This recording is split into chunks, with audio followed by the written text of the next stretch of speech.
Means Olivi Arustoni Rufajiru Kane Walina Simano Eti Sabuaru Chedagari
Wow, أنا جايباتي وقارب بتشوف تانان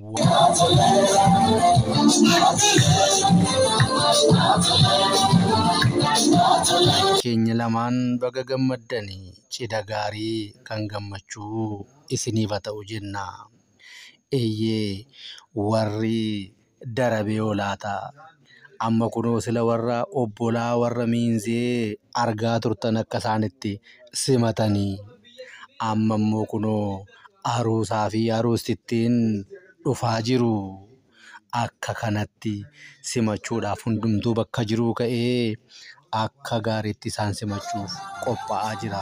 Kunoo argaa jirtu aroostittiin kunoo harka siifachi mirmirsaa facaastee gammachuu ishee ibsachaa jirti. Ammallee baga gammaddan lamataa ciisaa sadii ta'a ka'a jennaa eeyyee horaa wal horaa. Akkuma argaa jirtan cidhi kun cidha addaati.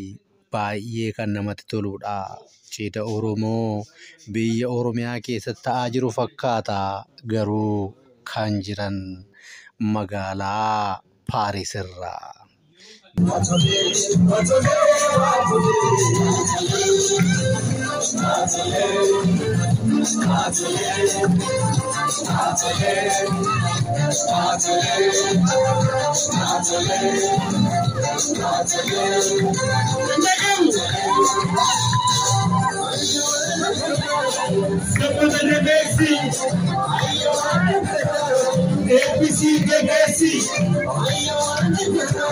Gammaddan gara fuulduraatti akkatti bohaartan mamii yookaan shakkii tokko hin qabnu. Eeyyee ammallee waan adda addaa arguuf teessu. Dorgommii adda addaatu jira. Kunoo mushurraa yookaan arosticha fuudhanii saggoorra ka'anii waatolee kunoo waatolee jechaa jiru. Dhuguma eeyyee waatoluun akkasii Oromoo koo cidha gaarii walitti deebina.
Akka itti bohaaraa jirtan shakkii tokko hin qabnu.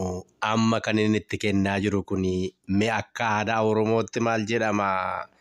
Koomentii jalatti yaada keessan ibsaa. Cidha gaarii, bohaartii gaarii kunoo akkasitti shawaa shambaa jechaa